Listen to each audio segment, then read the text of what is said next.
क्या आपकी लाइफ भी रुक सी गई है किसी दुख या फिर किसी प्रॉब्लम की वजह से? क्या आप भी आगे नहीं बढ़ पा रहे हो? अगर आपका जवाब हाँ है तो ये वीडियो है खास आपके लिए। आज हम एक ऐसी सोच के बारे में सीखेंगे जिसके बाद आप हील तो करोगे ही, लेकिन आप एकदम फ्री फील करोगे। वो कहते हैं ना, नो स्ट्रिंग्स अटैच्ड, बिल्कुल वैसा वाला फ्री। अगर मैं आपसे पूछूं कि आपने आज तक कितने लोगों को माफ किया है, तो आपके पास एक लंबी चौड़ी लिस्ट होगी। नहीं, लेकिन नहीं, मैं आपसे कुछ अलग पूछता हूं कि कितने लोगों ने आपको आज तक माफ किया है और क्यों माफ किया है? क्या आप वो माफी डिजर्व करते थे और क्या आप उसके बाद सुधर गए और वही गलती दोबारा कभी नहीं करी? मुझे भी आज तक बहुत सारे लोगों ने माफ किया है। तो आज बात करते हैं फॉरगिवनेस की, और हम बात करेंगे कुछ ऐसे पॉइंट्स की जो आपकी लाइफ को इजी बना देंगे। सो हेलो दोस्तों, welcome to my channel again. My name is Mani and अगर आपने अभी तक सब्सक्राइब नहीं किया है तो प्लीज कर लीजिए ताकि मुझे और वीडियोस बनाने का मोटिवेशन मिल सके। This is chapter 17 of the book the power of your subconscious mind and the chapter is about how to use your subconscious mind for forgiveness. एक रियल लाइफ स्टोरी से स्टार्ट करता हूँ। एक बार हम 4-5 दोस्त सालों बाद मिले। गेट टुगेदर था। सब लोग आपस में पूछ ही रहे थे एक दूसरे को कि लाइफ कैसी चल रही है, और ऑलमोस्ट सब ने ही अपनी अपनी प्रॉब्लम्स शेयर करनी स्टार्ट कर दी। किसी की पर्सनल प्रॉब्लम थी और किसी की प्रोफेशनल प्रॉब्लम थी, और अचानक से एटमॉस्फेयर ऐसा बन गया जैसे हम किसी के घर में शोक सभा में आए हुए हो। लेकिन मेरा एक दोस्त बिल्कुल चुप था। थोड़ी देर बाद सबने नोटिस करना स्टार्ट किया कि वो बिल्कुल ही नहीं बोल रहा है, और सबको ऐसा लगने लगा कि शायद उसकी लाइफ में बहुत ही बड़ी प्रॉब्लम है। और इसके बाद सबने उसको फोर्स करना स्टार्ट किया कि भाई कुछ तो बोल, हुआ क्या है तेरी लाइफ में, कुछ सीरियस है क्या, बता तो सही। अब सबके फोर्स करने पर वो बोला कि मैं तुम लोगों को कुछ कहना चाहता हूँ, लेकिन जो भी मैं तुम लोगों को कहूंगा तुम सबको वो फॉलो करना पड़ेगा। अब क्योंकि सबने उसको फोर्स किया था बात बताने के लिए, इसलिए सब लोग अग्री कर गए कि भाई हाँ, जो भी तू बोलेगा हम वही फॉलो करेंगे। उसने बोलना स्टार्ट किया कि ऐसा करो, सब लोग अपनी आंखें बंद कर लो और अपने आप को आसमान में इमेजिन करो, और इमेजिन करो कि तुम आसमान में ऊपर ही ऊपर जा रहे हो, और खुद को इतना ऊपर ले जाओ कि लोग तुम्हें करोड़ों में चींटियों की तरह छोटे छोटे दिखाई देने लगे। अब सब लोग हाँ में हाँ मिला रहे थे कि हाँ, हमने खुद को इतनी ऊपर इमेजिन कर लिया है और लोग बहुत ही छोटे छोटे दिख रहे हैं। उसके बाद वो बोला, अब मुझे सिर्फ एक बात बताओ कि जितने भी लोग करोड़ों में जो छोटे छोटे तुम्हें दिख रहे हैं, क्या उनमें से कोई एक भी ऐसा इंसान है जिसकी लाइफ में कोई भी प्रॉब्लम ना हो? ऐसे ही एक सन्नाटा सा छा गया उस टाइम पे। उसकी एक लाइन ने सबकी सोच बदल दी, और सब मन ही मन में ये सोच रहे थे कि हाँ यार, बात तो सही है, हम प्रॉब्लम्स क्यों डिस्कस कर रहे हैं, हम तो एंजॉय करने के लिए इकट्ठा हुए, तो एंजॉय करना चाहिए ना। अब सब लोग हल्का सा फील कर रहे थे। कुछ लोग तो उठे भाई, उसको गले लगा लिया और थैंक यू भी बोला। है ना अमेजिंग स्टोरी, और ये रियल स्टोरी है। अब इस स्टोरी से तो आप समझ ही गए होंगे कि लाइफ तो किसी की भी परफेक्ट नहीं होती। देखो, लाइफ ना तो आज तक किसी के साथ फेयर रही है और ना ही किसी के साथ फेयर रहेगी। अब सबसे ज्यादा प्रॉब्लम्स जो हमारी होती हैं वो हमारी सोच एंड हमारी एक्सपेक्टेशंस के साथ जुड़ी होती हैं। अगर हम किसी के लिए अच्छा सोचते हैं या करते हैं तो हम ये सोचते हैं कि वो भी सामने से हमारे लिए अच्छा करे और सोचे, और यही बनती है सबसे बड़ी प्रॉब्लम्स की जड़। देखो, कोई भी इंसान हमारी लाइफ में परमानेंट नहीं होता। लाइफ पार्टनर भी सिर्फ एक नाम की चीज है। कुछ लोग पास रहकर भी दूर होते हैं, और कुछ लोग दूर रहकर भी बिना हमारे कुछ कहे हमारी मन की बात पढ़ लेते हैं। कुछ लोग तो भगवान से भी नाराज रहते हैं और हर बार एक ही सवाल पूछते रहते हैं, व्हाई मी, व्हाई ऑलवेज मी। देखो, इन सब के पीछे ना एक बहुत बड़ी सच्चाई छिपी हुई है कि लाइफ आपको हमेशा माफ करती है। समझाता हूँ कैसे। इसको एक बहुत बड़ी नेचर की एग्जांपल से समझते हैं, आपकी खुद की बॉडी।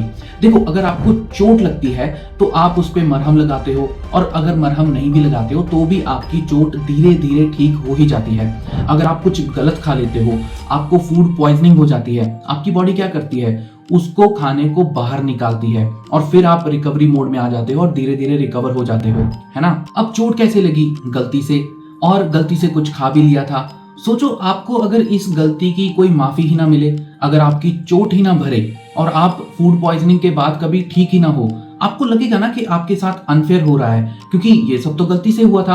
अब देखो, गलती तो गलती होती है, चाहे वो जानबूझ के की गई हो या फिर नहीं। लेकिन मैटर ये करता है कि गलती करने के बाद आप क्या कर रहे हो। मैंने कुछ लोगों को देखा है कि गलती से अगर उनका पैर किसी के साथ टच हो जाता है ना, तो वो ऐसे माथा टेक के माफी मांगने लग जाते हैं। और कुछ लोग किसी दूसरे की जिंदगी बर्बाद करने के बाद भी फील नहीं करते कि उनसे गलती हो गई है। अब सवाल ये है कि हमें क्या करना है। आंसर तो बहुत ही सिंपल है, लेकिन मैं इसे बहुत ही इंटरेस्टिंग बनाकर लाया हूँ। दूसरों को तो हम सुधार नहीं सकते, इट इज इम्पॉसिबल, लेकिन हाँ, हम खुद को सुधार सकते हैं। और अगर मैं बोल रहा हूँ ना कि खुद को सुधार सकते हैं, और आप सोच रहे हो कि आप किसी को सुधारना चाहते हो या फिर सुधार सकते हो, वो इंसान भी खुद को ही सुधार सकता है, आप उसको नहीं सुधार सकते, नेवर। नंबर 1, खुद की गलतियों को माफ करो। सबसे पहले आपको खुद की गलतियों को माफ करना होगा। अगर आपसे कोई गलती हो भी गई है और आप गिल्ट में जी रहे हो, तो सारी जिंदगी तो ऐसे नहीं निकाल सकते ना। आई नो ये कहना आसान है और करना मुश्किल, लेकिन here are some facts for you. सोचो, जो गलती आपने 5 साल पहले करी थी, क्या वो आप गलती दोबारा करोगे? नहीं ना, क्योंकि आप इम्प्रूव हो चुके हो और आप सुधर चुके हो और आप समझ चुके हो कि वो गलती हुई थी। अब जितना भी आपके हाथ में था आपने ट्राई किया, और आप जो नुकसान हो गया उसकी भरपाई तो कर नहीं सकते, है ना। और आप इंसान हो और भगवान तो हो नहीं, इसलिए आप गिल्ट छोड़ दो और सुकून से रहो। Number 2, criticism can not hurt you. Criticism तब तक हर्ट करता है जब तक आप उसको अलाउ करते हो। इसकी एक बहुत ही बड़ी एग्जांपल है डॉक्टर मनमोहन सिंह जी, जो कि हमारे पीएम भी रह चुके हैं। जब वो पीएम थे, लोगों ने उनको क्या क्या नहीं बोला, गूंगा, चमचा, लेकिन उन्होंने कभी भी पलट कर किसी को भी जवाब नहीं दिया। लेकिन आज हम उनको याद करते हैं उनके अच्छे कामों की वजह से। उन्होंने इंडिया को एक बहुत ही बड़े फाइनेंशियल क्राइसिस से बचाया था। अमेरिका में बच्चों को उनकी बुक्स पढ़ाई जाती हैं, लेकिन हम क्या करते हैं, कोई जरा सा कुछ बोल देता है और हम दिल पे ले लेते हैं। सामने वाले को याद भी नहीं होता कि उसने क्या बोला था मजाक में, और हम खुद को जला लेते हैं। अब अगली बार याद रखना, अगर कोई आपको गाली दे तो आपको रिएक्ट करना है या फिर आपको इग्नोर करना है। Number 3, faith in God.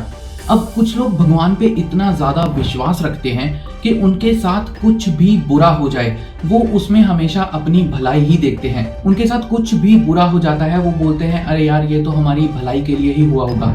अगर उनका किसी के साथ रिलेशन भी टूट जाता है, चाहे वो गलती दोनों की हो या एक की हो, वो यही सोचते हैं कि ये दोनों की भलाई के लिए ही रिलेशन टूटा होगा। ऐसे लोगों के साथ कुछ भी हो जाए, लेकिन इनके लिए एंड रिजल्ट एक लर्निंग ही होता है। Number 4, forgiveness is necessary for healing. देखो, माफ करना सीखो, खुद को भी और दूसरों को भी। जिस इंसान की वजह से आप दुखी हो, उसको तो कोई फर्क नहीं पड़ रहा, लेकिन आप अंदर ही अंदर जल रहे हो और इसी वजह से आप मेंटली वीक भी हो जाते हो। इसको एक रिलीजियस पॉइंट ऑफ व्यू से भी देखते हैं कि सब कुछ भगवान पे छोड़ दो, कर्मा अपना काम करेगा, लेकिन आप सिर्फ खुद को फ्री कर लो। आपने अगर कोई गलती करी भी है तो उस इंसान से माफी मांगो या फिर भगवान से माफी मांगो, लेकिन जब तक आप खुद को माफ नहीं करोगे, आपको वो माफी फील ही नहीं होगी। Number 5, forgiveness is love in action. देखो, जिस इंसान को आप माफ कर देते हो, ये जरूरी नहीं है कि आपको उसको पसंद भी करना पड़ेगा। जो लोग आपको हर्ट करते हैं, ये बहुत ही मुश्किल है कि आप उनको पसंद करने लगो दोबारा। लेकिन मन में नफरत मत रखो। उन लोगों को माफ करने के बाद उनको आम इंसानों की तरह ट्रीट करो। मन में प्यार रखो और उनके लिए भी ब्लेसिंग्स विश करो, बाकी तो कर्मा अपने आप देख ही लेगा। Now techniques of forgiveness. देखो, ये एक ही बार में नहीं होता, बार बार वही बात याद आती है। लेकिन आपको क्या करना है, जब भी कोई पुरानी बात याद आए, खुद के लिए या फिर किसी दूसरे इंसान के लिए हमेशा ब्लेसिंग्स ही विश करनी है। ऐसे ही धीरे धीरे करके आपके मन में से गिल्ट और रिसेंटमेंट डिसॉल्व हो जाएगा। Number 7, the acid test. अब पता कैसे चलेगा कि आपने खुद को या फिर किसी और इंसान को माफ कर दिया है?